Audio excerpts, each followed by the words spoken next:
हरे कृष्णा। नमस्कार दोस्तों, आप सभी को दशा माता व्रत की हार्दिक शुभकामनाएं। आज हम सुनेंगे दशा माता व्रत कथा का 8वां अध्याय। बहुत पुराने समय की बात है कि एक घर में एक जेठानी और एक देवरानी थी। वे दोनों ही निसंतान थी। वे मेहनत मजदूरी करके अपना पेट पालती थी। दोनों व्रत पूजन कुछ भी नहीं करती थी। एक दिन दोनों प्रातः काल गांव में आग लेने गई। उस दिन गांव में दशा माता का पूजन था, इसीलिए उन्हें किसी के यहाँ से भी आग नहीं मिली। आग न मिलने पर जेठानी देवरानी से बोली, आज हम दोनों का भी व्रत रहेगा। शाम को आग मिलने पर ही रसोई बनाकर भोजन करेंगी। शाम हो जाने पर जेठानी अपनी पड़ोसन के यहाँ आग लेने गई। पड़ोसन ने उसे आदर पूर्वक बैठाया। जेठानी ने पड़ोसन से पूछा, दशा माता का पूजन करने से क्या होता है? पड़ोसन ने बताया कि जिस बात की इच्छा करके डोरा लिया जाता है वह इच्छा शीघ्र ही पूर्ण हो जाती है। जेठानी यह सुनकर पड़ोसन से बोली, अगली बार जब डोरा लेना हो तो मुझे भी बताना, मैं भी दशा माता का डोरा लूंगी। जेठानी जैसे ही आग लेकर घर से बाहर आई तो उसे गाय चरकर आती दिखाई दी। ग्वाला पीछे पीछे आ रहा था। उसके कंधे पर एक बछड़ा था और एक गाय बछड़े को चाटते हुए चल रही थी। पड़ोसन ने ग्वाले से पूछा, तुम्हारी गाय का पहली बार प्रसव हुआ है क्या?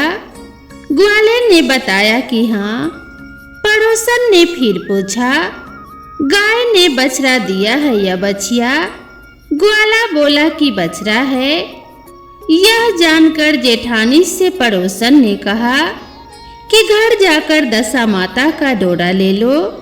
9 दिन तक व्रत रहकर कथा सुनना तथा 10वें दिन सिर सहित स्नान करके पूजन करना। दशा माता चाहेंगी तो 10 दिन के भीतर ही तुम्हारी सभी प्रकार की मनोकामना पूर्ण हो जाएंगी। जेठानी ने घर जाकर सारी बातें देवरानी को बताई।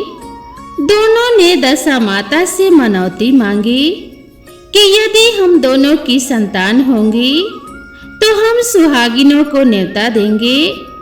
दोनों ने दशा माता का डोरा ले लिया। दशा माता की कृपा से डोरे की पूजा से पहले ही दोनों देवरानी और जेठानी गर्भवती हो गई। 9 महीने 9 दिन के बाद दोनों के यहाँ 2 लड़कों ने जन्म लिया। बालकों के नामकरण संस्कार के बाद देवरानी ने जेठानी से कहा, हमने जो सुहागिनों को न्योता देने की मनौती मांगी थी उसे अब पूरा करना चाहिए।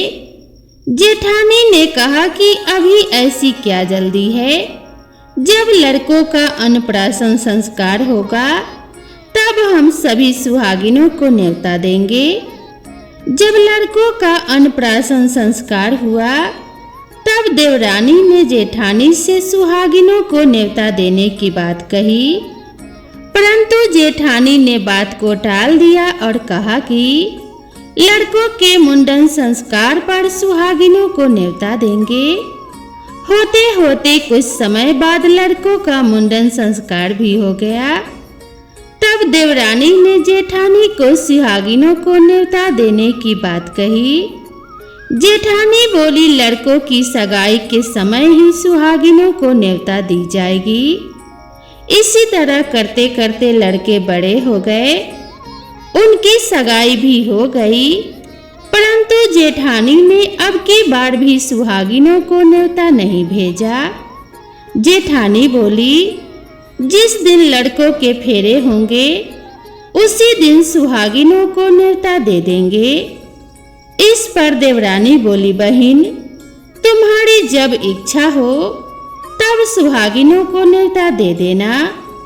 परंतु मैं तो लगन के दिन ही सुहागिनों को न्योता दूंगी। देवरानी ने लगन के दिन ही सुहागिनों को न्योता दिया, परंतु जेठानी ने कुछ भी परवाह न की। लगन के बाद मात्र का पूजन करके दोनों दूल्हे बारात सजाकर बैंड बाजे सहित ब्याहने चल दिए। देवरानी के बेटे का विवाह बड़े धूमधाम से सकुशल पूर्वक हो गया, परंतु जेठानी ने सुहागिनों को न्योता नहीं दिया था। इसीलिए दशा माता ठीक फेरों के समय उसे उठाकर ले गई। दूल्हे के सहसा गायब हो जाने के कारण वर कन्या दोनों में हाहाकार मच गया।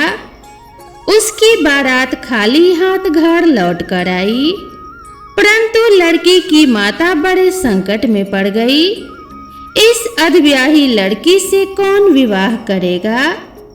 पड़ोस की चतुर सुहागिनों ने लड़की की माता को समझाया, ब्याह का जो सामान बचा है उस सामान को लड़की के हवाले कर दिया जाए। लड़की भिखारियों को सदा व्रत देने लगी। एक दिन एक साधु तीर्थ यात्रा करता हुआ वहां आया। गांव से घने जंगल में एक पीपल का पेड़ था। लोग इस पीपल के पेड़ को पारस पीपल कहते थे। उसी पेड़ पर दशा माता का निवास था। साधु चलता चलता शाम को उसी पेड़ के नीचे ठहर गया। झाड़ूदार ने आकर उसी पेड़ के पास मैदान में झाड़ू लगाई। भिश्ती ने मस्क से वहां पर छिड़काव करवा दिया तथा माली ने वहां पर फूल बिखेर दिए। तब अनेक देवता अनेक प्रकार की पोशाक पहनकर आने लगे तथा स्थान पर आकर बैठने लगे। सबसे बाद में स्वर्ग के राजा इंद्र का सिंहासन उतरा। इसी के साथ स्वर्ग की अप्सराएं आकर सिंहासन के चारों ओर नाचने लगी। उसी समय अधब्याहे लड़के को गोद में लेकर दशा माता पीपल के पेड़ से नीचे उतरी। इंद्र के साथ स्वर्ग से एक सूड़ा गाय भी आई थी। उसने 2 गिलास दूध दिया था।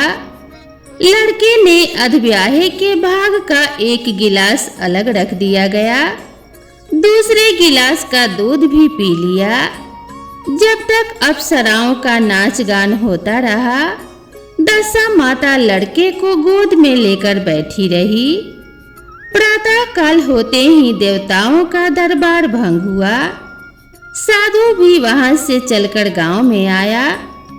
साधु महाराज गांव में भिक्षा मांगते मांगते अधब्याहे लड़की के घर आकर पहुंच गया। लड़की ने आदर पूर्वक साधु को बैठाया और भोजन तैयार किया। लड़की ने 3 पत्तल परोस कर रखे। पहली पत्तल अधब्याहे अपने पति के लिए रखी, दूसरी पत्तल बाबा जी के सामने रखी और 1 पत्तल अपने सामने रखी। बाबा ने अपने आप कहा, वाह, जो बात मैंने रात वहां देखी वही बात यहीं भी देखने को मिल रही है। लड़की ने पूछा कि क्या बात है बाबा जी? साधु बाबा ने बात को टालते हुए कहा, हम तो बैरागी लोग हैं, ऐसी अनेक बातें कहते रहते हैं। तुम्हें ऐसी बातों से क्या मतलब? तुम तो भोजन करो और भगवान का भजन करो। लड़की ने हट पकड़ ली। उसने कहा, जब तक आप अपनी कही बात का खुलासा नहीं करेंगे तब तक मैं भोजन नहीं करूंगी। इस पर भी साधु बाबा चुप रहे। तब लड़की बोली कि आप तो साधु हैं और मैं सती हूँ। आप या तो अपने कथन को स्पष्ट कीजिए कि आपने रात में क्या देखा था, नहीं तो मैं आपको शाप दे दूंगी। तब साधु बाबा ने रात का सारा किस्सा कह सुनाया। यह सुनकर लड़की ने बाबा के साथ पीपल के पेड़ के पास जाने का निश्चय कर लिया। साधु बाबा आगे आगे चले और लड़की उनके पीछे पीछे चलती रही। साधु बाबा लड़की को पारस पीपल के पास छोड़कर चले गए। संध्या होने पर नित्य की तरह जमादार ने झाड़ू लगाई। भिस्ती ने अपने मस्क से पानी का छिड़काव किया और माली ने वहां पर फूल बिछाए। देवताओं के राजा इंद्र आए। अप्सराओं का नाच गाना प्रारंभ हो गया। उसी समय दशा माता पीपल के पेड़ से नीचे उतरकर दरबार में आकर बैठ गई। लड़के ने सूरा गाय का दूध लिया और एक गिलास अपनी अधब्याही लड़की के लिए रख दिया। जैसे ही लड़के ने दूध का गिलास पर मुंह लगाया, त्यों ही लड़की दूसरा गिलास हाथ में लेकर वर के सामने आ गई। वह बोली, अपना भाग लेने के लिए मैं उपस्थित हूँ। मेरे लिए क्या आज्ञा है? मैं सेवा करने के लिए तैयार हूँ। तब लड़का बोला, मैं इस तरह से तुमसे नहीं मिल सकता। मैं दशा माता की सेवा में रहता हूँ। मुझे अभी दरबार में जाकर दशा माता की गोद में बैठना होगा। यदि तुम्हें मुझसे प्यार है तो दशा माता को प्रसन्न करके उनसे मुझे अपने लिए मांग सकती हो, तब मैं तुम्हारा हो सकता हूँ। लड़का दूध पीकर दशा माता की गोद में जाकर बैठ गया। लड़की अप्सराओं के साथ नाचने और गाने लगी। जब सवेरा हुआ तो दशा माता ने इस नई लड़की को बुलाकर पूछा कि तुम कौन हो? तुम्हारे नाचने से मैं बहुत प्रसन्न हुई। जो कुछ भी मांगना है मांग लो। लड़की ने दशा माता से वचन ले लिया कि मैं जो कुछ भी मांगूंगी वह आप मुझे प्रदान करेंगी। तथा अस्तु कहने के बाद लड़की ने दशा माता से अपने पति को पकड़कर कहा कि मुझे तो यही चाहिए। दशा माता ने कहा, तूने मांगा तो बहुत, परंतु मैं वचन दे चुकी हूँ। इसी कारण मैं तेरे पति को तुझे वापस देती हूँ। राजा इंद्र ने पूछा कि भगवती यह सब क्या राज है? मैं इस राज को जानना चाहता हूँ। तब दशा माता ने बताया कि यह लड़का मेरे वरदान से ही प्राप्त हुआ था और इसकी माता ने मनौती मांगी थी कि लड़का पैदा होने पर मैं सुहागिनों को न्योता दूंगी, परंतु उसने अभी तक अपना वचन पूरा नहीं किया। इसी कारण मैं इस लड़के को विवाह मंडप से उठा लाई थी। यह लड़की इसकी अधब्याही पत्नी है और यह पतिव्रता है। पतिव्रता होने के कारण यह देव समाज में पहुंचकर मुझसे अपना पति मांग रही है। दशा माता के ऐसे वचन सुनकर इंद्र सहित सब देवताओं ने वर वधू के ऊपर पुष्प की वर्षा की। तब तक साधु बाबा भी वहां पर पहुंच गए। साधु बाबा दूल्हा और दुल्हन को साथ लेकर गांव की ओर चल पड़े। जब ये तीनों गांव के समीप पहुंचे तो गांव वालों ने दूल्हा दुल्हन को देखकर लड़की के पिता को सूचना दी कि तुम्हारी पुत्री एक दूल्हे के साथ आ रही है। जिस दिन से लड़की चली गई थी तो उसके पिता ने लोक अपवाद के डर से बाहर निकलना भी बंद कर दिया था। गांव वालों की यह बात सुनकर उसने घर के किवाड़ बंद कर लिए। उसने समझा कि लड़की साधु बाबा के साथ आ रही होगी, इसीलिए लोग मेरा उपहास करेंगे।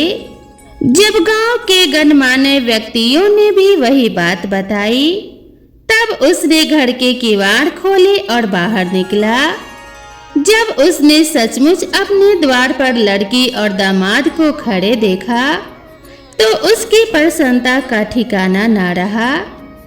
लड़की के पिता ने इस खुशी के मौके पर बहुत दान पुण्य किया और फिर से विवाह की तैयारी की। लड़की ने अपनी माता से कहा कि इस तरह से विवाह नहीं होगा। पहले दूल्हे की माता सुहागिनों को न्योता देकर बारात लेकर आए, तब विवाह के नेग पूरे किए जाए। लड़की के पिता ने लड़के के घर पर खबर भेजी। लड़के की मां ने पहले सुहागिनों को न्योता दिया, तब बारात चली। बड़ी धूमधाम से लड़के और लड़की का विवाह हुआ। वर वधू दोनों अपने घर पर आ गए।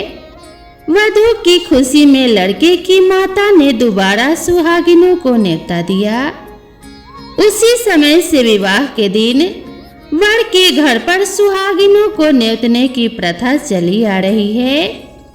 दशा माता ने जिस तरह सती की दशा बदली, वैसे ही वह सभी भक्तों का कल्याण करे और सभी सुहागिनों के सुहाग की रक्षा करे।